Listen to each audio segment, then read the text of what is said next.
সুপ্রভাত সকল প্রিয় ছাত্রছাত্রীদেরকে। আশা করি তোমরা সবাই খুব ভালো আছো। প্রতিদিনের মতো আজকেও আমি চলে এসেছি তোমাদের ভূগোল বিষয়ের শিক্ষক আমি মানস স্যার। আমরা যেমন বিগত বেশ কিছু ক্লাস ধরে কোন অধ্যায় আলোচনা করছিলাম বলতো?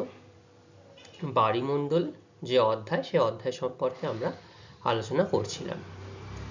তো বায়ুমণ্ডল এই অধ্যায়টির ইতিমধ্যে আমরা সমুদ্র স্রোত সম্পর্কে বিস্তারিত তথ্য জ্ঞান অর্জন করতে পেরেছি, মানে বিস্তারিত তথ্য সম্পর্কে। তারপরে আরো একটা মূল বিষয়বস্তু হচ্ছে জোয়ার ভাটা। এই জোয়ার ভাটা আমরা কিন্তু প্রত্যেক দিন দেখি, হয়তো আমরা দেখি না, প্রত্যেক দিনই ঘটতে থাকে। সেজন্য একটা কথা বলা হয়, time and tide wait for none, অর্থাৎ সময় এবং জোয়ার ভাটা কারোর জন্য কিন্তু অপেক্ষা করে থাকে না। তুমি যাই করো না কেন, সময় যেমন সময়ের আপন গতিতে চলে যাবে, জোয়ার ভাটাও কিন্তু ঠিক চন্দ্র এবং সূর্যের আকর্ষণে, মিলিত আকর্ষণের প্রভাবে এই জোয়ার ভাটা হতে দেখা যায়। তবে হ্যাঁ, এই জোয়ার ভাটা পড়তে পড়তে, আলোচনা করতে করতে আমরা বেশ কিছু তথ্য পেয়েছি যে এই জোয়ার ভাটা শ্রেণীবিভাগ রয়েছে। কেমন শ্রেণীবিভাগ সেটা?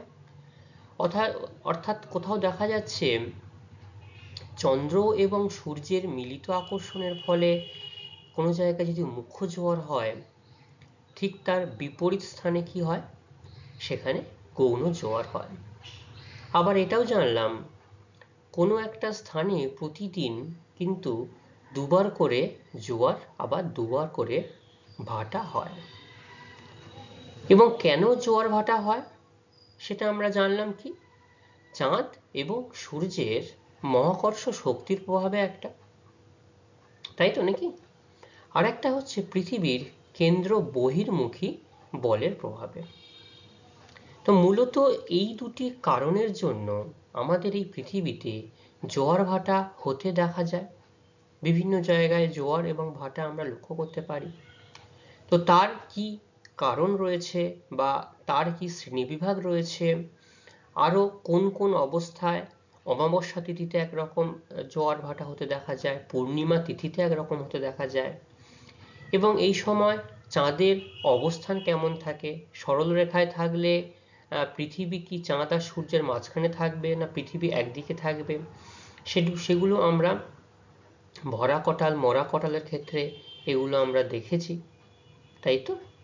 তো আমি তোমাদেরকে জাস্ট আজকের বেশি কিছু জিজ্ঞাসা করব না, আমরা অল্প কয়েকটা প্রশ্ন করেই আমাদের আজকের যে মূল বিষয়বস্তু, সেই বিষয়বস্তু সম্পর্কে আমরা আলোচনা শুরু করব।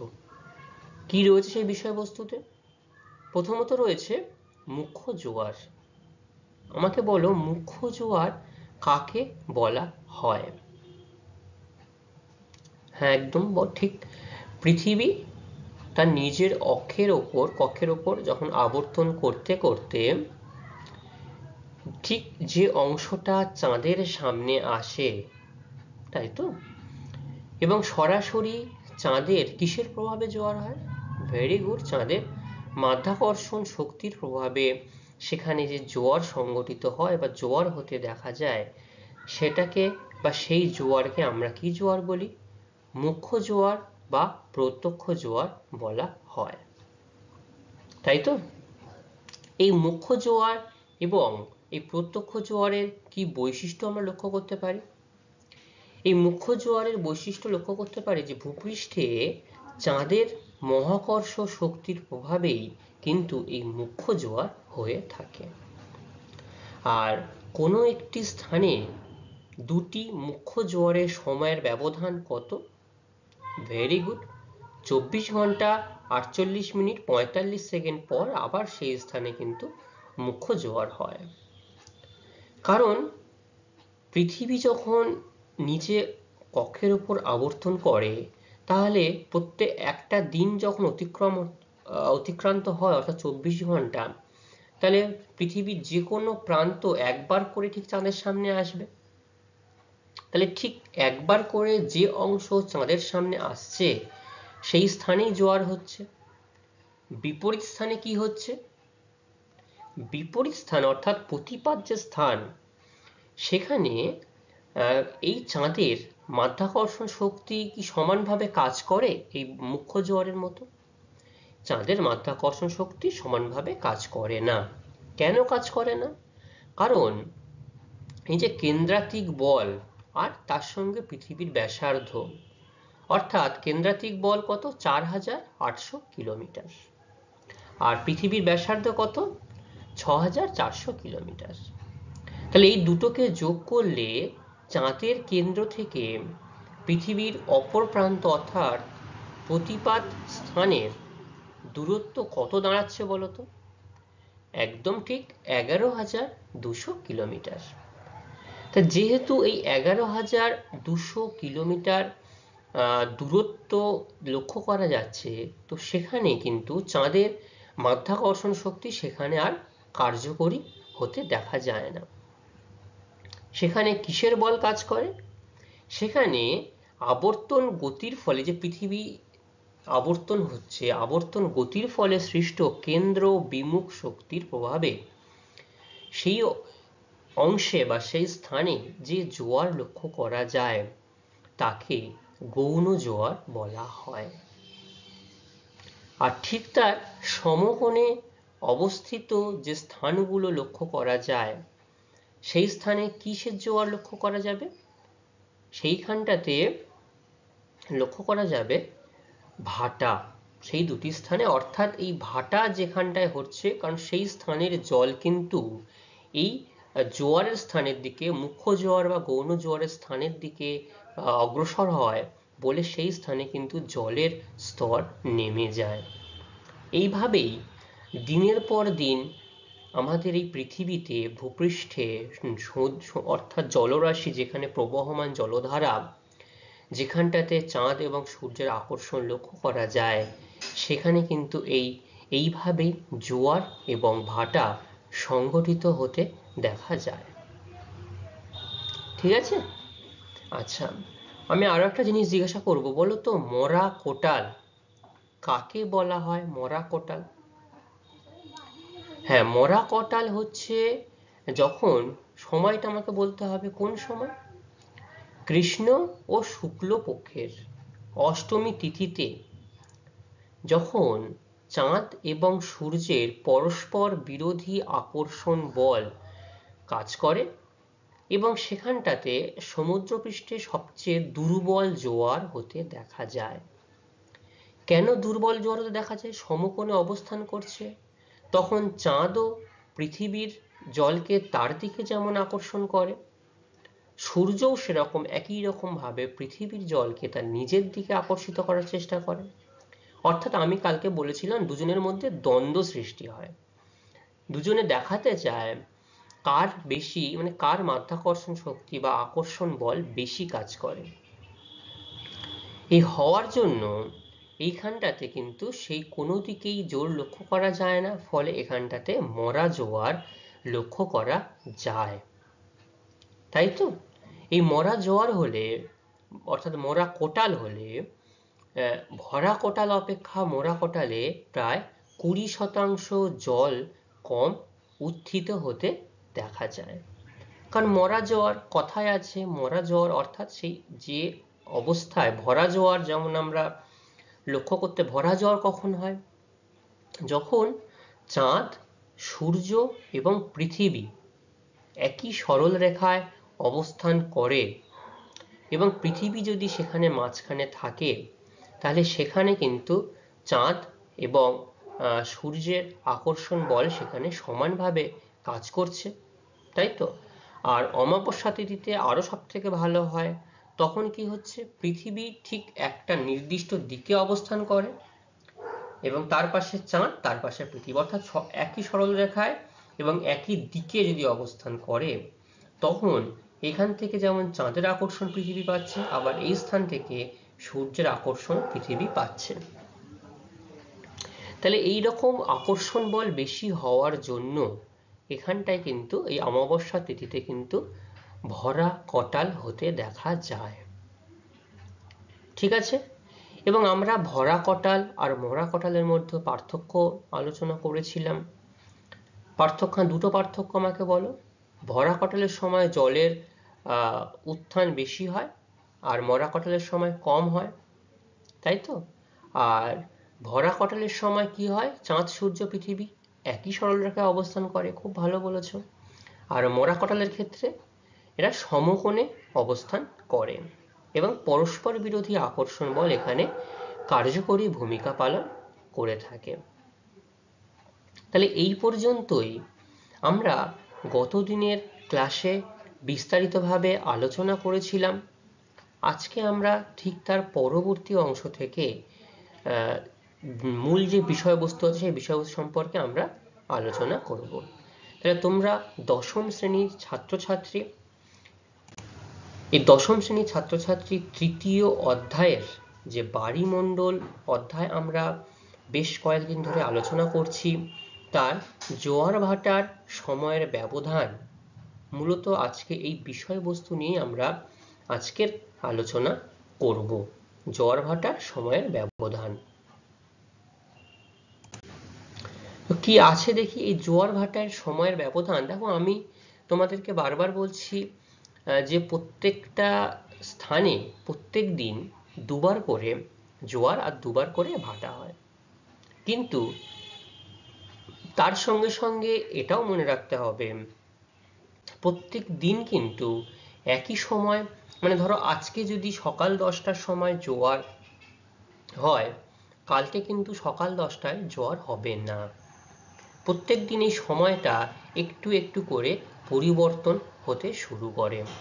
আবার নির্দিষ্ট একটা কক্ষপথ পেরিয়ে যখন আবার নির্দিষ্ট স্থানে চলে আসে, তখন কিন্তু আবার সেই 1 মাস আগে যে সময়ে জোয়ার হয়েছিল নির্দিষ্ট স্থানে, সেখানে আবার একই সময় লক্ষ্য করা যাবে।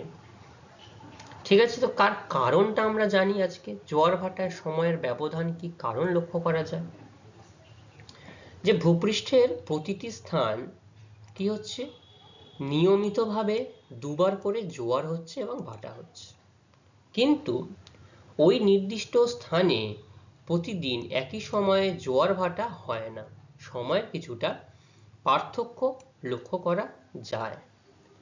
কি সময়ের পার্থক্য লক্ষ্য করা যায় দেখো, পরপর আমরা আলোচনাগুলো করছি এবং তোমাদের কোথাও যদি সমস্যা বুঝতে অসুবিধা হয়, মানে এই আলোচনা বুঝতে অসুবিধা হয়, তাহলে আমাকে কিন্তু অবশ্যই জানাবে, আমি তোমাদের আরো একবার করে বলে দেবো। ঠিক আছে, তাহলে 1 নম্বর কারণ যদি আমরা আলোচনা করি, সেটা হচ্ছে যে কি, তার পৃথিবী তার মেরুরেখার চারিদিকে কতক্ষণে আবর্তন করে, 23 ঘন্টা 56 মিনিট 4 সেকেন্ডে একবার আবর্তন করছে। অর্থাৎ এই যে পৃথিবী, এখানটায় পৃথিবীটা কেন্দ্রের ওপরে দাঁড়িয়ে থেকে অর্থাৎ এই স্থান থেকে ঘুরছে, ঘুরতে ঘুরতে ঘুরতে ঘুরতে যখন আবার এই স্থানে চলে আসবে, কত ডিগ্রি হচ্ছে, 360 ডিগ্রি হচ্ছে, এবং এই 360 ডিগ্রি কৌণিক পথ ঘুরতে থাকবে, ঘুরলেই তখন নিজের কক্ষের ওপর একবার আবর্তন করতে পারবে। তাহলে 1 নম্বর যে কারণ আমরা জানলাম, সেটা হচ্ছে যে পৃথিবী তার নিজের কক্ষের ওপর আবর্তন করতে 360 ডিগ্রি পথ অতিক্রম করছে, এবং সেটা করতে কত সময় লাগছে, ভেরি গুড, 23 ঘন্টা 56 মিনিট 4 সেকেন্ড সময় লাগছে। ঠিক আছে, আচ্ছা, এবার 2 নম্বর কারণ কি রয়েছে, চাঁদ তার কক্ষপথে আবর্তন করতে কত সময় নেয়, 27.5 দিন, অর্থাৎ 27+1=3 দিন আবর্তন করতে সময় নেয়, এবং এইভাবে সে পৃথিবীর চারিদিকে ঘোরে। তাহলে প্রতিদিন যদি, অর্থাৎ এই যে 360 ডিগ্রি যেটা আমরা বললাম, সেই 360 ডিগ্রি ভাগ যদি 27.5 দিন করি, তাহলে প্রত্যেক দিন 13 ডিগ্রি 10 মিনিট এই কৌণিক পথ সে ঘুরতে পারে। অর্থাৎ এই যে অংশ যেটা বলা হচ্ছে, প্রত্যেক দিন কিন্তু পৃথিবীর ওপর থেকে চাঁদের দূরত্ব কত গিয়ে দাঁড়াচ্ছে, 13 ডিগ্রি 10 মিনিট। ঠিক আছে, এই সময় কৌণিক পথটা দাঁড়াচ্ছে। ঠিক আছে, এবার পৃথিবীর পরপরবর্তী পদক্ষেপে যদি যাই আমরা, তাহলে কি হচ্ছে, পৃথিবীর একটি স্থানকে চাঁদের সম্মুখীন হয়ে, তাহলে পৃথিবীর ধরো এই স্থানটা অ এবং আয়ের মাঝখানে,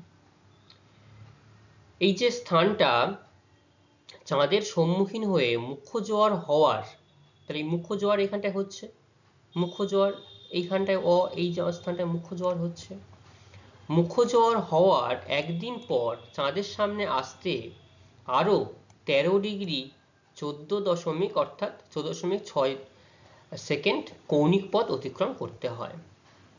তাহলে এই পথটা তো সরে গেছে, এই যে স্থানে এইখানটায় মুখ্য জোয়ার হয়েছিল অ স্থানে, এবং এখানে মুখ্য জোয়ার হওয়ার পর পরবর্তী দিনে যখন, এবং চাঁদও তার কক্ষপথ পরিবর্তন করছে, দেখো চাঁদ এখানটায় ছিল, তাহলে চাঁদের সামনে তখন পৃথিবীর এই অবস্থানটা আসছে, এই সরলরেখা ধরে।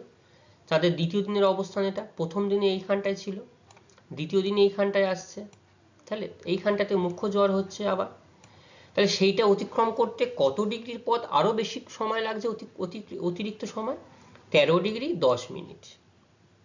ঠিক আছে, অর্থাৎ এই 13 ডিগ্রি 10 মিনিটকে যদি আমরা সময়ে পরিবর্তন করি, আমরা 9, 10-এ দ্রাঘিমার সময়ের আমরা অঙ্ক করেছি ক্লাস 9-এ, তো সেখানটাতে এইটা যদি আমরা অঙ্ক কষে বার করি তাহলে সেটা চলে যায় হচ্ছে 52 মিনিট 41 সেকেন্ড সময় প্রয়োজন হচ্ছে। অর্থাৎ এই যে স্থান অস্থান আর আস্থান, এই দুটি স্থানের মধ্যে সময়ের ব্যবধান হচ্ছে 52 মিনিট 41 সেকেন্ড সময়।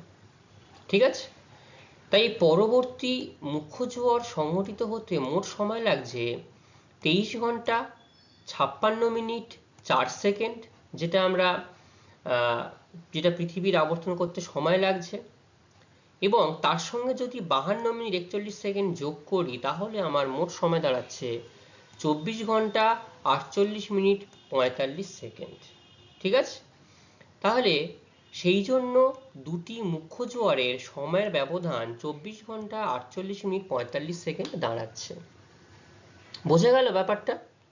হ্যাঁ, একদমই ঠিক। অর্থাৎ পৃথিবী তার নিজের কক্ষের উপরে ঘুরতে সময় লাগে কত? 23 ঘন্টা 56 মিনিট 4 সেকেন্ড, এবং পৃথিবীও যখন ঘুরছে চাঁদও তার নিজ কক্ষপথে তার দিক স্থান পরিবর্তন করছে, তাহলে পৃথিবীর এই যে অংশটা চাঁদের সামনে ছিল, এটা এই অংশ চলে আসছে।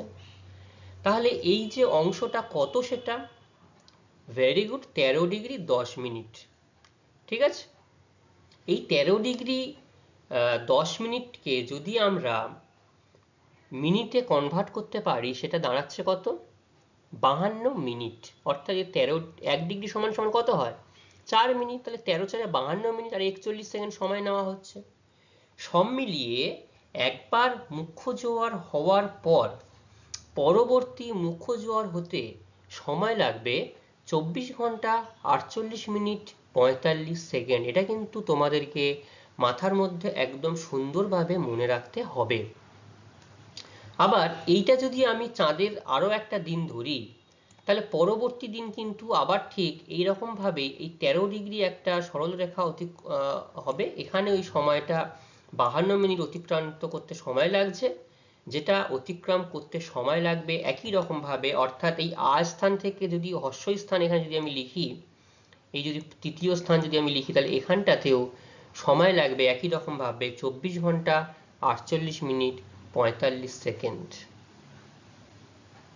ঠিক আছে, সেই জন্য তোমাদেরকে যদি প্রশ্ন করা হয় যে পৃথিবীতে দুটি মুখ্য জোয়ারের সময়ের ব্যবধান কত, কি বলবে তোমরা? 24 ঘন্টা 48 মিনিট 45 সেকেন্ড। সেটা কি করে এই সময়টা নির্ণয় করতে পারি, সেটা কিন্তু তোমাদেরকে খুব ভালোভাবে বুঝিয়ে বলতে হবে এই চিত্রের সাহায্যে। ঠিক আছে,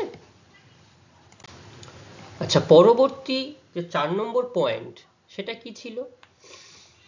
এই মুখ্য জোয়ারের যে স্থানটি 360 ডিগ্রির অর্ধেক অর্থাৎ 180 ডিগ্রি পথ যখন অতিক্রম করছে, অর্থাৎ এই যে প্রতিপাত স্থান, এই যে ঘুরে যখন 180 ডিগ্রি যে প্রতিপাত স্থানের কথা বলা হচ্ছে, সেখানে গৌণ জোয়ার হতে দুটি মুখ্য জোয়ারের সময়ের ব্যবধানের অর্ধেক অর্থাৎ 24 ঘন্টা 48 মিনিট 45 সেকেন্ডকে যদি আমরা 2 দিয়ে ভাগ করি তাহলে কত দাঁড়াচ্ছে সেটা 12 ঘন্টা 24 মিনিট 22.5 সেকেন্ড সময় লাগে। অর্থাৎ 180 ডিগ্রি সম্পূর্ণ ঘুরতে কত লাগছে? এই সম্পূর্ণ ঘুরতে আমি যেটা পারছি সেটা হচ্ছে 360 ডিগ্রি পাচ্ছি আমরা এটাকে, তাই তো? আর যদি এইখান থেকে এই পর্যন্ত আমরা ঘুরি কত সময় কত ডিগ্রি? এটা 180 ডিগ্রি। অর্থাৎ এই 180 ডিগ্রি অর্ধেক পথ আমরা যদি অতিক্রম করি তাহলে 24 ঘন্টা 48 মিনিট 45 সেকেন্ডকে 2 দিয়ে ভাগ করলে আমরা পাবো 12 ঘন্টা 24 মিনিট। এবং আমরা এতক্ষণে বারংবার জেনে এসেছি যে কোনো চাঁদের যে সামনে পৃথিবীর যে স্থান আসবে ঠিক তার বিপরীত স্থানে কি হবে? গৌণ জোয়ার। তাহলে এখানে যদি মুখ্য জোয়ার হয় বিপরীত স্থানে কি হবে? গৌণ জোয়ার। তাহলে এখানে 180 ডিগ্রি অর্ধেক সময়, তাহলে সময় লাগছে আমার কত? 12 ঘন্টা 24 মিনিট 22.5 সেকেন্ড। তাহলে প্রশ্ন করা যদি হয় একটি মুখ্য জোয়ার এবং একটি গৌণ জোয়ারের মধ্যে সময়ের ব্যবধান কত, কি বলবে? 12 ঘন্টা 24 মিনিট 22.5 সেকেন্ড। এবার এই 12 ঘন্টাকে আমরা আরো 2 ভাগে ভাগ করব। কেন 2 ভাগে ভাগ করছি? কারণ এই যে মুখ্য জোয়ার আর গৌণ জোয়ারের মাঝে সমকোণ স্থানে কি হচ্ছে? সমকোণ স্থানে ভাটা হচ্ছে। ভেরি গুড, খুব ভালো কথা বলেছো। তাহলে এইখানটায় যদি আমরা দেখলাম যে এই স্থানটাতে মুখ্য জোয়ার হচ্ছে এবং উল্টো দিকে প্রতিবাদ স্থানে কি হচ্ছে? গৌণ জোয়ার। সমকোণ যদি এই অংশ ধরি অর্থাৎ 90 ডিগ্রি, এই দিককার সমকোণ কত? 90 ডিগ্রি। তাহলে এইখানটায় সময়ের ব্যবধান যদি আমরা বার করতে চাই একটি মুখ্য জোয়ার, এই যে এটি মুখ্য জোয়ার এবং গৌণ জোয়ারের সমকোণে ভাটার স্থল অবস্থিত হওয়ায় ওই 2 জোয়ারের সময়ের ব্যবধান অর্ধেক হবে। অর্থাৎ অর্ধেক হয়ে কি দাঁড়াবে? 12 ঘন্টা 24 মিনিট 22.5 সেকেন্ড। যদি 2 দিয়ে ভাগ করি সেটা দাঁড়াবে 6 ঘন্টা 12 মিনিট 11.25 সেকেন্ড সময় লাগবে। তাহলে একটি জোয়ার এবং একটি ভাটার মধ্যে সময়ের ব্যবধান কত দাঁড়াচ্ছে? 6 ঘন্টা 12 মিনিট 11 সেকেন্ড আমরা বলতে পারি। ঠিক আছে? তাহলে একদম শুরু থেকে জিনিসটা যদি আমি আরো একবার সময় ভাগ করে বলি, জিনিসটা এরকম দাঁড়াচ্ছে। পৃথিবী নিজের অক্ষের ওপর আবর্তন করতে সময় নেয় 23 ঘন্টা 56 মিনিট। আর চাঁদ নিজের অক্ষের ওপর ঘুরতে কত সময় নেয়? 27.5 দিন। তাহলে চাঁদেরও কক্ষপথের পরিবর্তন হচ্ছে। তাহলে প্রথম দিন ঠিক যে স্থানে পৃথিবীর যে স্থানে চাঁদের সামনে ছিল, পরবর্তী দিন কিন্তু আরো বেশি সময় বা বেশি স্থান অতিক্রম করতে হচ্ছে। তাহলে একটা দিনের জন্য পৃথিবীর ওপরে কত কৌণিক দূরত্ব দাঁড়াচ্ছে? 13 ডিগ্রি 10 মিনিট। মনে থাকবে তো? এই 13 ডিগ্রি 10 মিনিটকে যদি আমরা মিনিটে কনভার্ট করি তাহলে কত মিনিট দাঁড়াচ্ছে? তাহলে দাঁড়াচ্ছে 13 মিনিটকে মিনিটে কনভার্ট করলে প্রায় 52 মিনিট 45 সেকেন্ড মতো দাঁড়াচ্ছে, তাই তো? এবং তাহলে আগের দিন যে সময় হয়েছিল 23 ঘন্টা 56 মিনিটে, সেই 23 ঘন্টা 56 মিনিটের সঙ্গে যদি আমরা এই 52 মিনিটকে জুড়ে দিই তাহলে আমাদের কত দাঁড়াবে সময়টা গিয়ে, টোটাল সময়টা? তাহলে একটি মুখ্য জোয়ার থেকে পরবর্তী মুখ্য জোয়ারের সময়ের ব্যবধান 24 ঘন্টা 48 মিনিটে দাঁড়াচ্ছে। আবার এই মুখ্য জোয়ারের বিপরীত স্থানে প্রতিপাদ স্থানে কি হচ্ছে? গৌণ জোয়ার। তাহলে 24 ঘন্টাকে দুভাগে ভাগ করলে 180 ডিগ্রি স্থানে কত দাঁড়াচ্ছে? 12 ঘন্টা 24 মিনিট। তাহলে মুখ্য জোয়ার এবং গৌণ জোয়ারের মধ্যে সময়ের ব্যবধান কত? 12 ঘন্টা 24 মিনিট।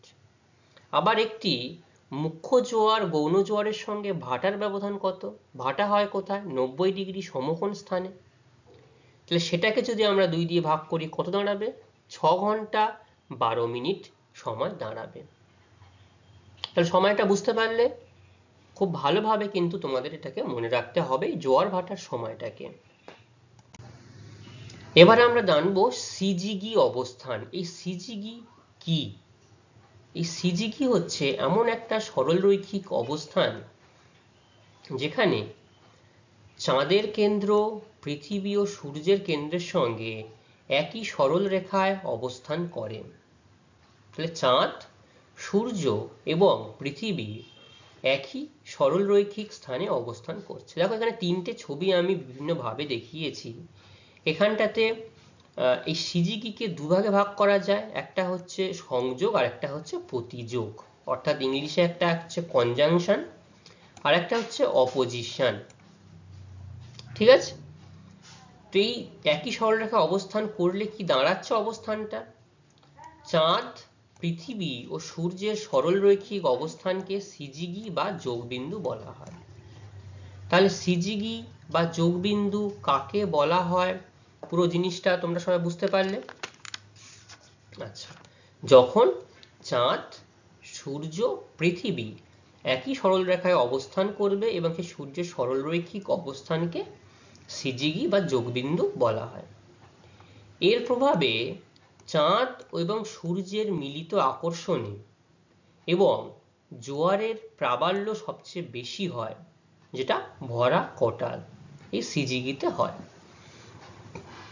এই সিজিগিতে আমরা দুটো অবস্থান লক্ষ্য করতে পারি। চাঁদের পরিক্রমণে যখন হয় তখন দুটো অবস্থান আমরা লক্ষ্য করতে পারি। যখন ভরা কটাল হয়েছিল তখন আমরা কি কি বলেছিলাম বলতো? ভরা কটালের সময় ভরা কটাল আর মরা কটাল, ভরা কটালে কিন্তু আবার দুটো ভাগ ছিল। কি কি সেই ভাগ? একটা অমাবস্যা আর একটা হচ্ছে পূর্ণিমা। তা বলো তো, এই অমাবস্যা এবং পূর্ণিমার মধ্যে কোন সময়ে চাঁদের জল বেশি ফুলে উঠতো, মানে সরি চাঁদের আকর্ষণের প্রভাবে পৃথিবীর যে জোয়ার হতো বেশি ফুলে উঠতো? সেটা হচ্ছে অমাবস্যা অবস্থানে। কেন হতো? কারণ অমাবস্যা অবস্থানে কি হয়, পৃথিবী একদিকে থাকে আর পৃথিবীর অপর দিকে চাঁদ এবং সূর্য দুটোই কিন্তু একই সরল রেখায় অর্থাৎ একই দিকে অবস্থান করে। আর পূর্ণিমাতে কি হতো, চাঁদকে এই পৃথিবীকে মাঝখানে রেখে চাঁদ এবং সূর্য দুদিকে অবস্থান করত। তখন দুজনের আকর্ষণ বলের পরিমাণ হ্রাস পেয়ে যাচ্ছিল বা হ্রাস পেয়ে যেত, সেই জন্য কম হতো।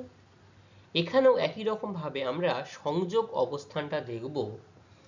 সংযোগ অবস্থানটা যদি আমরা দেখি, দেখো আমি এই অপোজিশনটা বাদ দিলাম এখান থেকে। এটা পৃথিবী একটা নির্দিষ্ট দিকে অবস্থান করছে, সেই একই সরল রেখায় সূর্য এবং চাঁদের আমরা অবস্থান দেখতে পাচ্ছি। আবার এইখানটায় দেখো এই সংযোগ স্থানটা দেখো, সংযোগ অবস্থান লেখা রয়েছে। এখানে পৃথিবী কোথায় রয়েছে? পৃথিবী রয়েছে এইখানটাতে একটা নির্দিষ্ট প্রান্তে, তারপর রয়েছে চাঁদ, তারপর রয়েছে সূর্য। দেখো অমাবস্যা তিথি কিন্তু বলে দেওয়া, যেটা আমি তোমাদের এক্ষুনি বলছিলাম। এই অমাবস্যা তিথিতে কি হচ্ছে, একই রকম ভাবে সূর্য এবং চন্দ্র একটা নির্দিষ্ট দিকে অবস্থান করছে আর পৃথিবী নির্দিষ্ট দিকে অবস্থান করছে। ঠিক আছে, তো এইভাবেই পৃথিবীর একই দিকে একই সরল রেখায় পৃথিবীর পরে যদি চাঁদ, পৃথিবীর পরে চাঁদ, এই যে এই ছবিটা দেখো, পৃথিবীর পরবর্তী স্থানে চাঁদ, একই সরল রেখায় তার পরবর্তী স্থানে যদি সূর্যের অবস্থান থাকে, তাকে কিন্তু সংযোগ বলা হয়। ঠিক আছে, অর্থাৎ সূর্য ও পৃথিবীর মাঝে চাঁদ থাকে। এই হচ্ছে সূর্য, এই হচ্ছে পৃথিবী, মাঝখানটা কি হচ্ছে, চাঁদ অবস্থান করছে। অমাবস্যা তিথিতেও কিন্তু এই অবস্থান দেখা যায়। এই সময় সবচেয়ে শক্তিশালী ভরা কোটাল দেখা যায়। তাহলে এটাই হচ্ছে সংযোগ অবস্থান। বোঝা গেল? অর্থাৎ অমাবস্যা তিথিতে ঠিক যে অবস্থানটা লক্ষ্য করা যায়, সেটা আমরা আরো বিস্তারিতভাবে যদি আলোচনা করি, সেই সংযোগ অবস্থান অর্থাৎ সিজিগির যে অবস্থান, সংযোগ এবং প্রতিযোগ, সেই সংযোগটাকে আমরা এখানটাতে বলতে পারবো। তাহলে সংযোগ বুঝতে পারলে তোমরা? সংযোগ, আর তার সাথে হচ্ছে এবার ঠিক উল্টো অবস্থাটা আমরা দেখব প্রতিযোগ অবস্থানে। তাহলে আগে আমাকে জানতে হবে সিজিগি জিনিসটা কি। কি জিনিসটা সিজিগি? যখন চাঁদের কেন্দ্র পৃথিবী ও সূর্যের কেন্দ্রের সঙ্গে একই সরলরেখায় অবস্থান করলে সবটাই একটা নির্দিষ্ট সরলরৈখিক অবস্থানকে আমরা সিজিগি বা যোগবিন্দু বলা হবে। ঠিক আছে, এবং এই যে একই সরলরেখায় যখন অবস্থান করছে তখন আমরা আবার এটাকে ভরা কটালও বলে থাকি। এটা কোন অবস্থায় লক্ষ্য করতে পারি? এটা আমরা অমাবস্যা তিথিতে কিন্তু আমরা এই অবস্থানটা লক্ষ্য করতে পারি। ঠিক আছে, আর এই সংযোগ স্থানে কি হবে? আমরা তো জানলাম চাঁদ, সূর্য, পৃথিবী একই সরলরৈখিক রেখায় অবস্থান করছে। তো কার অবস্থানটা কোথায় হবে? এখানে মনে রাখতে হবে পৃথিবীর পরে চাঁদ, তারপরে সূর্য, অর্থাৎ আরো একরকম ভাবে যদি আমরা বলি, মাঝখানে চাঁদকে রেখে চাঁদের একটা দিকে সূর্য এবং একটা দিকে পৃথিবীর অবস্থান যখন আমরা লক্ষ্য করতে পারবো, সেটাই হবে সংযোগ অবস্থান। তাই তো? তাহলে বোঝা গেল। তাহলে একটা দিকে অবস্থান করলে কি হয়? Very good. চন্দ্র এবং সূর্যের মিলিত আকর্ষণের ফলে পৃথিবীর যে অংশটা চাঁদ বা সূর্যের দিকে আসে তার জল অনেক বেশি, অর্থাৎ সাধারণ অবস্থার থেকে জল অনেকটা বেশি অবস্থায় চলে আসে, যেটাকে আমরা ভরা কটাল বলে থাকি, এবং শক্তিশালী ভরা কটাল। এবং এর কিছু বিপদও আমরা আগের দিন আলোচনা করেছি। দুর্বল বাঁধ থাকলে, কোনো নিচু স্থান থাকলে সেখানে খুব সহজেই জলমগ্ন হয়ে যেতে পারে। তাই তো? আচ্ছা, এর ঠিক বিপরীত যে অবস্থানটা রয়েছে প্রতিযোগ, সেই প্রতিযোগটা আমরা আলোচনা করব। আচ্ছা, এবার দেখো প্রতিযোগ। দেখো আগের অবস্থানটায় আমরা সংযোগ স্থানে কি জানলাম? পৃথিবীর একটা দিকে চাঁদ এবং একই দিকে চাঁদ এবং সূর্য অবস্থান করবে, এবং তার সঙ্গে বললাম যে চাঁদকে মাঝখানে রেখে একদিকে সূর্য একদিকে পৃথিবী অবস্থান করবে। প্রতিযোগের ক্ষেত্রে ঠিক তার বিপরীত অবস্থা আমরা লক্ষ্য করতে পারছি। কি সেই বিপরীত অবস্থা? সেটা হচ্ছে, এই হচ্ছে প্রতিযোগ অবস্থান। ঠিক আছে, এই প্রতিযোগ অবস্থান, তখন পৃথিবী কোথায় চলে গেল? তুমি এই জিনিসটা ভুলে যাও। পৃথিবী চলে আসলো মাঝখানে। পৃথিবীর বাম দিকে হচ্ছে, বাম দিকে হচ্ছে আমরা চাঁদকে দেখতে পাচ্ছি, এই হচ্ছে চাঁদ, আর ডান দিকে আমরা সূর্যকে দেখতে পাচ্ছি, কিন্তু একই সরলরেখায় কিন্তু অবস্থান করছে। তখন পৃথিবী কোথায় আসছে? মাঝখানে চলে আসছে। পৃথিবী মাঝখানে থাকার জন্য একদিকে সূর্য আর একদিকে হচ্ছে চন্দ্র। তাহলে এই যে অবস্থান, এই অবস্থানকে আমরা প্রতিযোগ বলবো। ঠিক আছে, আমরা পূর্বের ক্ষেত্রে দেখলাম চাঁদ মাঝখানে ছিল, এই ক্ষেত্রে দেখছি পৃথিবী মাঝখানে রয়েছে, চন্দ্র এবং সূর্য দুটো নির্দিষ্ট দিকে অবস্থান করছে। তাহলে পৃথিবীর দুটি বিপরীত দিকে একই সরলরেখায় চাঁদ এবং সূর্যের যে অবস্থান, সে অবস্থানকে আমরা প্রতিযোগ বলছি। ঠিক আছে, অর্থাৎ চাঁদ ও সূর্যের মাঝে, এই চাঁদ আর এই সূর্যের মাঝে পৃথিবী থাকে, বা সূর্য ও পৃথিবীর পরে চাঁদ থাকে। ঠিক সংযোগের বিপরীত অবস্থা এখানটা আমরা লক্ষ্য করতে পারছি। এটা কোন সময় লক্ষ্য করা যায়? পূর্ণিমা তিথিতে লক্ষ্য করা যায়। এবং এটাকে আমরা কি বলছি? এটা মরা কটাল নয়, কিন্তু শক্তিশালী ভরা কটালের থেকে তার জল সাধারণ অপেক্ষা একটু কম উচ্চতায় লক্ষ্য করা যায়। আর মরা কটাল তো সম্পূর্ণ আলাদা, যখন সমকোণে অবস্থান করে, এটা কিন্তু মাথায় রাখতে হবে। তাহলে এই পূর্ণিমা তিথিতেও ভরা কটাল হচ্ছে, কিন্তু এই সময় অপেক্ষাকৃত কম শক্তিশালী ভরা কটাল লক্ষ্য করা যায়, যে অবস্থানটাকে আমরা কি অবস্থান বলছি? প্রতিযোগ। এই অবস্থানটা আমরা বলতে পারছি। তাহলে সংযোগ, আরেকটা হচ্ছে প্রতিযোগ। দেখো সংযোগের ক্ষেত্রে কি ছিল? দুটোই একই দিকে সংযুক্ত অবস্থায় ছিল। প্রতিযোগ, পৃথিবীর প্রতি দুটোরই যোগ, অর্থাৎ পৃথিবীর একটা দিকে চাঁদ আর একটা দিকে সূর্য, প্রতিযোগ। এইভাবে আমরা সংযোগ এবং প্রতিযোগ আমরা সহজেই বিস্তারিত আলোচনা করতে পারলাম। তোমাদের কি বুঝতে কোথাও অসুবিধা আছে? নেই। তাহলে আজকে আমরা কি কি বিষয় সম্পর্কে আলোচনা করলাম? জোয়ার ভাটার সময়ের ব্যবধান।